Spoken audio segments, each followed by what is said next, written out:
दोस्तों नमस्कार। दोस्तों 2020 का साल बीत चुका है और नए साल यानी 2021 में हर वर्ग हर क्लास के लोगों की उम्मीदें सिर्फ बजट 2021 पर टिकी हैं।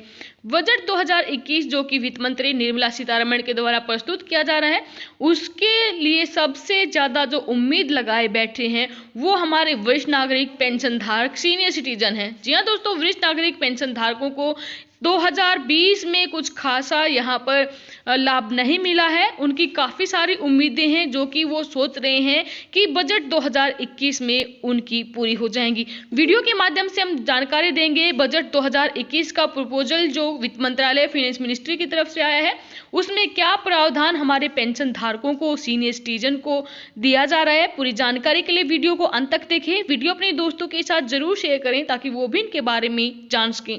हर विभाग की पेंशनर फैमिली पेंशनर से जुड़ी हर एक ताज़ा खबर सबसे पहले पाने के लिए हमारी चैनल को सब्सक्राइब जरूर करें।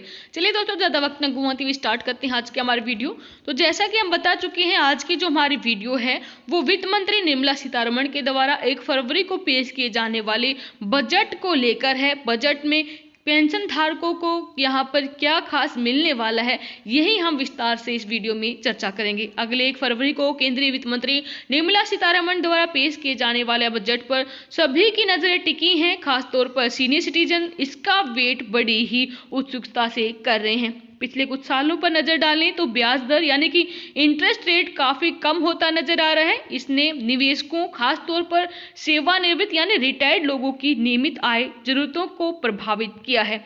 वर्ष 2021 में महंगाई जल्दी ही कम होती नहीं दिख रही है। इससे रहन सहन का खर्च महंगा हो जाता है। ऐसे में जानते हैं हमारे जो सीनियर सिटीजन पेंशन धारकों को बजट 2021 में क्या खास मिलने वाला है, एक्सपर्ट क्या कहते हैं, उनकी राय क्या है। चलिए दोस्तों, सबसे पहले बात करें वरिष्ठ नागरिकों की। तो एक बड़ी राहत जो वरिष्ठ नागरिकों को मिल सकती है वो है उनके हाथ में आने वाली पेंशन को कर मुक्त बनाना। जी हाँ दोस्तों, टैक्स फ्री उनकी पेंशन को करने के लिए गवर्नमेंट का जो प्रपोजल है वो क्या है, उन्होंने 2-3 दशकों की अपनी पूरी आय अवधि में उन्होंने अपनी आय पर जो टैक्स चुकाया है, इसलिए ये उचित है कि उनकी आय को सेवानिवृत्त अवधि के सालों के दौरान करों से राहत दी जाए। एन्युटी या नियमित पेंशन को कई स्कीमों के जरिए प्राप्त किया जाता है, जैसे कि इमीडिएट एन्युटी स्कीम, एनपीएस, प्रधानमंत्री वय वंदन योजना जिसको हम बोलते हैं पीएमवीवीवाई आदि। रिटायरमेंट के लिए बचत करने में एनपीएस एक लोकप्रिय निवेश विकल्प है, जबकि 60 वर्ष की उम्र में परिवर्तित हिस्सा कर मुक्त है। उसके बाद प्राप्त होने वाले मासिक एन्युटी निवेशकों के हाथ में कर योग्य है। यहाँ तक कि सीनियर सिटीजन सेविंग स्कीम से प्राप्त होने वाले ब्याज भी कर योग्य है, जिसे वरिष्ठ नागरिक कर मुक्त बनाना चाहते हैं। इस समय सेकंड जो है, क्या इस समय पेंशन को आमदनी में जोड़ी जाती है, तो इसमें आयकर कानून में जो प्रावधान है उसके मुताबिक किसी व्यक्ति को हर महीने मिलने वाली पेंशन की राशि को उस व्यक्ति की आय में जोड़ा जाता है। इसके साथ ही उस पर आयकर तालिका के अनुसार टैक्स लगाया जाता है। 60 और 80 के बीच की उम्र वाले वरिष्ठ नागरिक होने की स्थिति में 3 लाख रुपए तक की आय कर मुक्त है, जबकि 80 वर्ष से अधिक उम्र वालों के लिए 5 लाख रुपए तक की आय कर मुक्त है। थर्ड यहाँ पर है, ऐसा हुआ तो वरिष्ठ नागरिकों को क्या फायदा होगा। वरिष्ठ नागरिकों के लिए यह कदम कितना मददगार होगा, इसके हम एक एग्जाम्पल के तौर पर आपको समझाते हैं।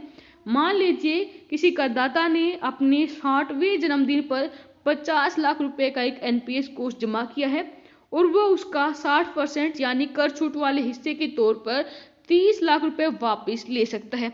अब जो शेष बचे 20 लाख रुपए हैं, उस राशि पर यदि करदाता 6% की दर पर वार्षिक रिटर्न वाली एक एन्युटी लेता है तो उसकी वार्षिक एन्युटी आमदनी 20 लाख रुपए या फिर 10,000 रुपए मासिक होगी। वर्तमान कर प्रावधान के तहत ये एन्युटी आमदनी पूरी तरह से कर योग्य है और यदि वरिष्ठ नागरिक करदाता 30% का वर्ग में आता है तो उसकी कुल एन्युटी आमदनी केवल 7,000 रुपए पर महीना होगी। इसे कर मुक्त बनाती हुई सरकार प्रति महीना 3,000 रुपए तक की अतिरिक्त खर्च राशि दे सकती है, जो कि वरिष्ठ नागरिकों के लिए एक बड़ी ही राहत होगी। फोर्थ हम बात करें सरकार कौन सी ऐसी स्कीम ला सकती है, तो सरकार वरिष्ठ नागरिकों के लिए एक नई कर मुक्त पेंशन स्कीम भी ला सकती है। ऐसी कर मुक्त एन्युटी स्कीम लाने से सेवानिवृत्त लोगों को टैक्स देने के बारे में चिंता किए बिना एन्युटी स्ट्रीम या फिर धारा का आनंद लेने में मदद मिलेगी। सरकार उस समय तक एक कट ऑफ भी प्रदान कर सकती है जहां एक मौजूदा स्कीमों से प्राप्त पेंशन को कर मुक्त किया जा सकता है। फिफ्थ हम बात करें आयकर चुकाने वालों के लिए और क्या राहत यहाँ पर हो सकती है। तो एक अन्य बड़ी राहत हो सकती है नए अधिभार से मुक्ति। वरिष्ठ नागरिकों सहित अन्य आयकर दाता ये देख रहे हैं कि सरकार उपकर या फिर अधिभार के रूप में कोई नया कर ना लेकर आए।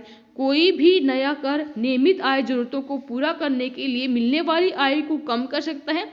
यदि लोगों के पास ज्यादा पैसा बचता है तो उन्हें शेष राशि को निवेश करने और खर्च करने के लिए प्रोत्साहन मिलेगा।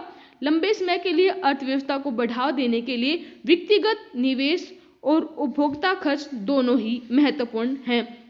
तो दोस्तों ये है जो हमारा 2020-21 का बजट का प्रावधान है।